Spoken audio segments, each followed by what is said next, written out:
Hello, bloggers and friends. We are live from Heritage Public House and the Wine Yard in Santa Rosa, California, beautiful Sonoma County. And I am Joel Quigley with Taste Live's Cafe 140. Today, my special guests are winemaker Patrick Kreutz, chef John Lyle, and musical artist John Pita. All right, John. All right. We've had, thanks to our bloggers, we've got a great crowd here. Everybody's sipping, obviously, Heritage Public House has some amazing nano brews and micro brews on tap here. The Wine Yard next door. And the beautiful thing is like right out this door is Patrick Kreutz Winery. His production facility is right here. I had to drive a long ways to get here. Yeah, he had to drive a long ways. You know, yeah. Late. And if you ever come out, he also shares his space with Sheldon Wines. I just saw Dylan, the winemaker. He was in the house. D'Argenzio Winery is also right across the way. So this is an amazing, amazing spot. And we are now, just so everybody knows that and where we are, and this is also where Rootstock happens. So if anybody wants to come out to the Rootstock Festival on July 21st, it all happens here. The Great Gastronomic Wine, Street Food, and Music Festival coming up July 21st. It's going to happen. Anyway, we are tasting the Kreutz Family Cellar. This is the 2008. It's the Stagecoach Cab, Napa Valley. And this is a beauty. And we're going to talk a little bit about the label and stuff. I'm actually a little bumming right now because John...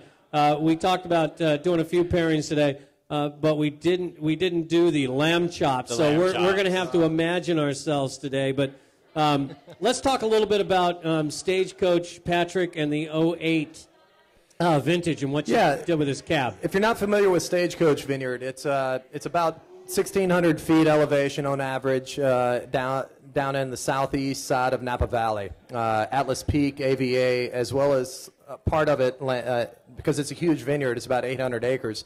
Part of it lands on Pritchard Hill, so it's very unique in the fact that depending on where you are, you can have 10 different microclimates within the same vineyard because it's so large. So anyways, it was planted in 1991-92, this particular block, the K2 vineyard, block, which is a Clone 15, and it's 90% Cabernet Sauvignon and 10% Malbec. And I put it in about 75% New French Oak, very subtle, medium barrels, medium toast, and age it for about 20 months in barrel. So what I'm looking for when I'm tasting off at about, anywhere from 16 to 18 to 20 months is when that wine goes from kind of abrasive New French Oak to nice and kind of soft and integrated, long finish, and sweet, and caramel mocha, just some of the textural kind of components that go into the really freaking expensive barrels that I buy for this project. So anyways, it's this particular label that I did, 2008 vintage. It was the year of my first child, so it's a birth year for my son, Thomas Patrick Kreutz II. And so the way I signified this particular label was when he was an infant. He looked like a little bird when it was his feeding time. He was just kind of mama. So we referred to him as our little bird. And so the artist of whom I've been working since 2004, Billy Martin, percussionist of Medeski, Martin and Wood, a trio out of New York City. He's got a different line of birds. He says that he just loves the language. He loves the language that they speak, and it's a way for him to kind of decompress while he's on the road touring. He'll go out to a park and just listen to the birds. So anyways, I saw this particular label that really struck me as this relates to me in this particular year, as in 2008. So the way we signify this particular label is for my son Patrick. He's our little bird. And so this is his birth year wine, which signify on the back of the label very subtly is for our first little bird, Thomas Patrick Kreutz, the second, born November 25th, 2008. So the idea is I keep all the magnums, the large formats, so I'll have a good party for him when he's 14 or 15, no, 21. 21. So. All right, Chef John, tell us, I mean, it seems kind of I'm looking at lamb chops, and I'm thinking a little obvious, but what is your information? I mean, yeah, because, I mean, you want to win, so why not win with a lam chop, right? You know, and my pairing for this, again, was doing something really simple. One thing at Hardcore Farm to Face we do is we try not to touch things too much. We try not to get too complicated. We try to keep the food, allow it to speak for itself.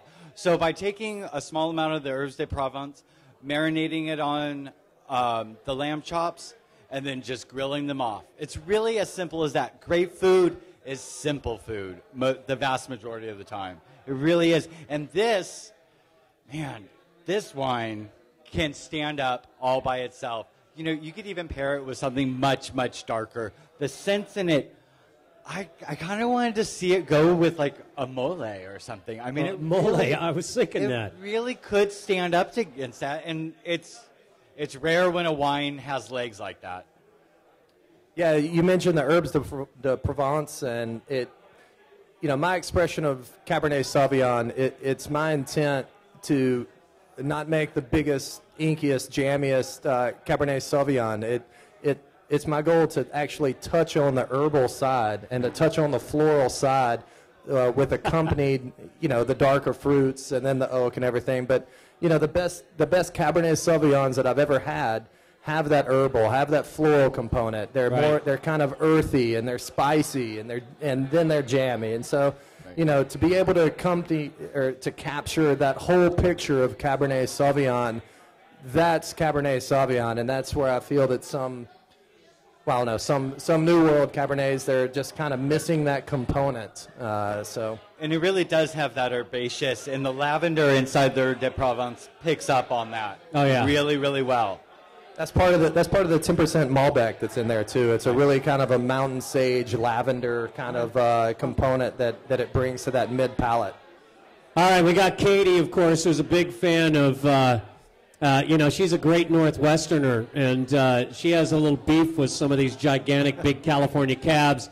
Katie, she says, Crude's cab never disappoints. I love you, Katie. Yeah, Katie, she's told us in the past that Patrick has single-handedly brought back her faith in California cabs. Wine review, dark fruit, mint, and tobacco. Cellar mistress. That's right on.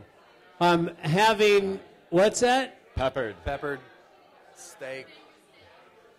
I'm having peppered Angus steak. You know what? That's a good call, too. Right? You talk about being able to stand up to it.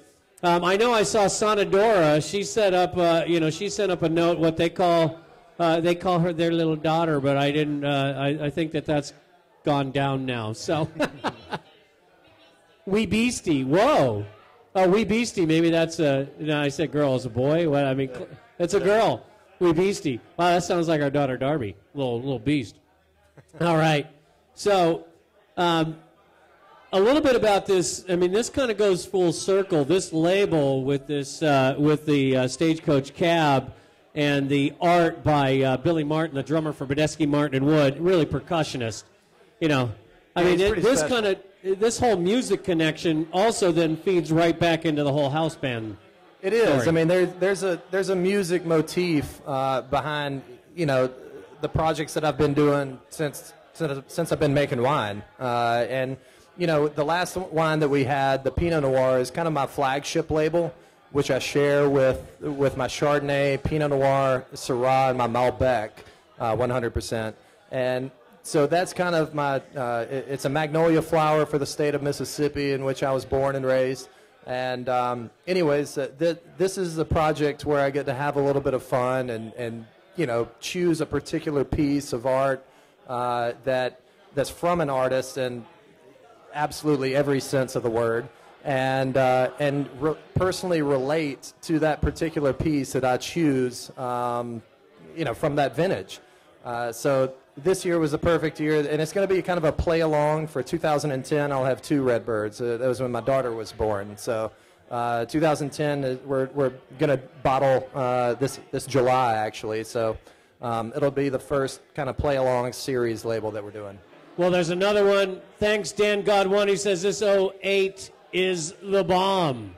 That's right. Well, listen, you know what we'd like to do, since we've been talking music, Medeski, Martin, and Wood, the whole thing, I think it's time to take it out with a little song by our good buddy, John Peta, to wrap up this evening. Yeah.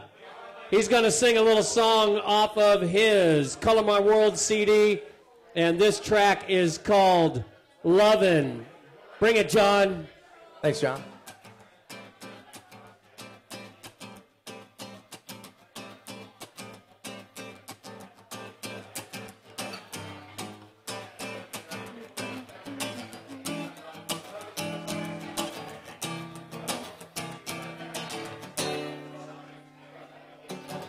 What if I told you I was into you? And I noticed all those little things you do, from the way you walk to how you chewed, yeah. There ain't nothing I would ever change about you. So tell me if you're understanding the way I feel. Hard to ask you, besides the fact I ain't got no chance. I'm trying anyway. I'll keep it subtle, I'll keep it hushing. Play it cool, cause there ain't no rushing. Way I see how soon we'll be, your knight is shining on.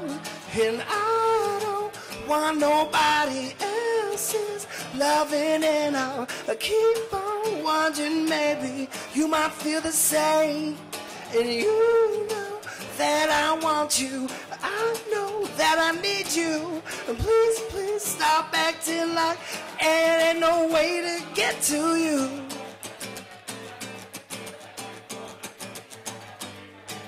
I try the best I know to play it cool, but don't you understand how badly I want you? From California to the eastern blue, there's no stretch of land I wouldn't dare go through. So tell me if you're understanding the way I feel. Hard to ask it, besides the fact I ain't got no chance. I'm trying anyway. I'll keep it subtle, I'll keep it hushing. Play it cool, cause there ain't no rushing. Way I see how soon we'll be, your light is shining on it. And I don't want nobody else's loving, and I'll keep on wondering, maybe you might feel the same. And you know that I want you, I know that I need you. And please, please stop acting like there just ain't no way to get to you.